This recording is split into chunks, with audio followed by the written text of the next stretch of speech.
Well, it's less than 48 hours before the election, and I know that prayer runs more deeply in this church today than probably any other house of worship in Utah. Just as there are supposedly no atheists in foxholes, there are definitely no atheists in Unitarian churches on the eve of a national election where the apocalypse threatens. As many of you know, spirituality is often considered a buzzword among Unitarians, but today is a good day to examine spirituality because we're all kind of feeling it. I think everyone here wouldn't mind if we just had a prayer service for the full hour with overtime allowed in case you wanted to get in a few more words. My dear colleague, Patrick Thomas Aquinas O'Neill, writes about growing up with his devout Irish Catholic grandmother who, according to Patrick, was a world-class champion when it came to prayer.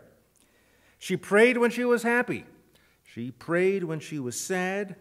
She prayed when she was frightened or worried or puzzled or grateful or hopeful. Well, I'm praying this morning because I'm frightened and worried and puzzled, and I'm not even Irish Catholic.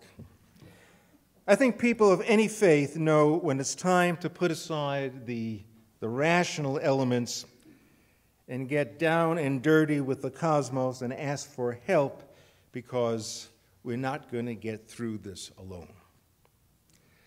But Mahatma Gandhi said, prayer is not asking. Prayer is a longing of the soul. And I think he's right. I don't believe that you and I are asking for divine intervention at this point in history, although we wouldn't exactly refuse it if it were offered. Instead, I think our souls longed painfully for improving justice and equity in our society, which is tilted mercilessly towards advantaging the wealthy.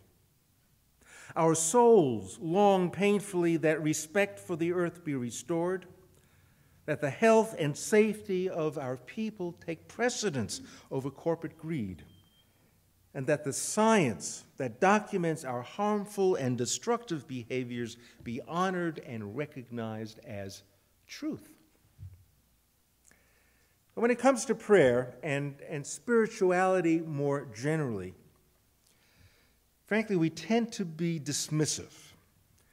Too many doubts about non-empirical beliefs push us towards rational thought, opting to stand upon firm ground and abandoning the possibilities of everything intangible.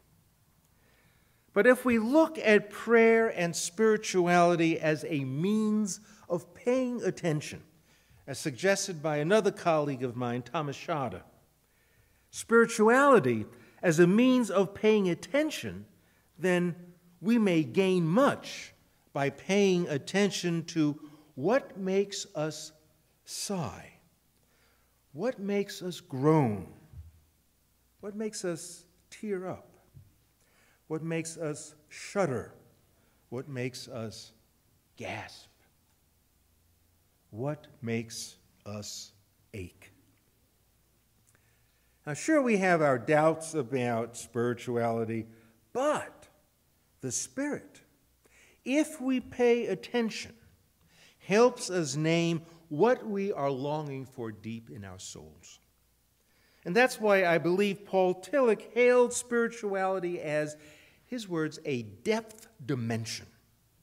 Spirituality touches that which is deep, what we love, what we fear, what gives us pain. Now, I don't think I am unique in longing for an integration, a wholeness, fullness, aliveness, and a connection with the wellsprings that feed me when I experience pain, fear, sometimes a kind of unraveling. It's not a question of religious teachings, but the longing points to a common humanity, Do not we all yearn for an integration of our lives and to be fed with fresh insight when life seems to fall apart? Spirituality, then, is taking our yearning seriously. Don't put the yearning on hold for another day because we're too busy. Don't pretend that we don't have the time to deal with it. By paying attention to the depth dimension, what happens is we essentially come to honor existence. Isn't that an interesting concept? By paying attention to what it is we are yearning for, we come then to honor existence. And you can't do that by living superficially on the surface. Now, I believe the most famous Unitarian theologian of all time, Henry Nelson Wyman, referred to spirituality as appreciative awareness. Nice term. It says to me that it is impossible to honor existence without the heart for appreciation, and also being awake enough to taste and experience all that for which we need to be grateful. So if you don't mind, I just want to repeat just a couple of things so that we can connect the dots and move on. Becoming more aware of what we ourselves are yearning for. What is it that's missing from our lives? And more appreciative of the environment that surrounds us with so many miracles if we only stop long enough to notice. These variables of awareness and yearning take us to the deep dimensions of the soul. We seldom make the time to go there. But by going there, we take the necessary steps whereby we come to honor existence. An important question remains. Do we really want to live our lives in a way that honors existence? If so, we must understand that it doesn't happen by living superficially or routinely going through the motions. We honor existence by intentionally seeking to be more fully human and fully alive. I keep returning to the notion of balance because I can't get to the spiritual work as long as I am oversubscribed in my schedule, because all that work and busyness and needs and being stretched, all that really does is knock me off balance. I can't keep my balance.